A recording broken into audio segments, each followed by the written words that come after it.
numbers nambarada 11 ilaa 20 ayaan baraneynaa. Part 2 qaybteena labaad waaye. Qaybta koowaad eber ilaa 10 ayay ahayd.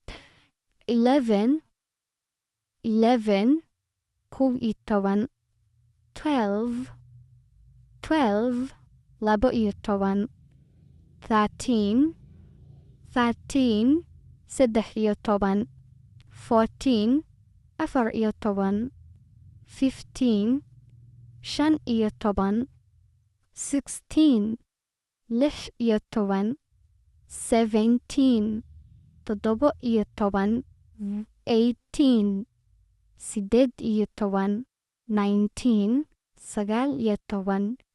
20 20 dad ku cusub tahay kanaalkan subscribe saaro gambaleelkana on ka dhigo sidaad casharada ula socotid qaybta saddexaadna waan soo gelin doonaa insha allah.